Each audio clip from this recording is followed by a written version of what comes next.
I would like to say that much of what I'm going to say tonight is contained in a book called The Sound of His Voice, which a number of copies were sent here for this weekend, and I think tomorrow perhaps you'll have opportunity to look at that and purchase one if you want to. There are also some other books, The Fire That Consumes, that Pastor Farmer has mentioned already. This is a 500-page book that's an exhaustive study of the doctrine of hell. The first two-thirds of the book go through the entire Bible and look at every passage that has anything to say about the end of the wicked. It also goes through the intertestamental literature, which is the writings between the Old and New Testament that are not a part of the Bible, but were used by the Jews and were known to the Jews. These included some books that are called the Apocrypha, includes some books called the Pseudepigrapha, and it includes what we know as the Dead Sea Scrolls. And I've also researched in those documents.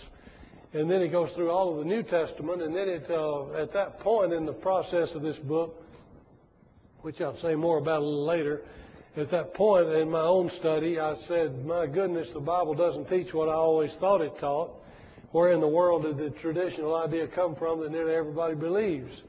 So then I began to search through church history to see where the traditional doctrine of eternal torment came from. And I looked at the apostolic fathers, who were the Christians in the first century after the apostles, then the Ante-Nicene fathers, who come up until the Council of Nicaea in about 385 A.D., and then the Latin fathers after that, and then the medieval church theologians, and then the reformers, and then some modern theologians. So in the course of this 500 pages and 1,600 footnotes, I think you've got at least attention paid, and sometimes in depth, to just about everything that's in the whole Bible on the subject of final punishment, plus a little touch at least of most of what Christian people have thought about it from day one until the present.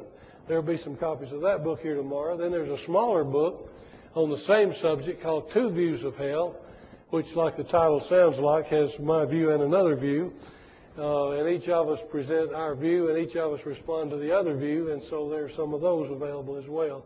And then this book, The Sound of His Voice. And then I think there's some books also called Grace Mail, which is a daily reader from an internet ministry that I've had for 12 years called Grace Mail, in which 3 times a week I send out a little 3 or 4 paragraph piece now to about 4,000 people around the world in about 30 countries and probably that many different denominations and non-denominations. And this is usually answering a spiritual question or Bible question that somebody has written in. Sometimes it's just a devotional, and sometimes it's about something in the news. For example, when a while back it was announced that the Gospel of Judas had been discovered. So I wrote about that. One time it was said that the tomb of Jesus' family had been found, and I wrote about that.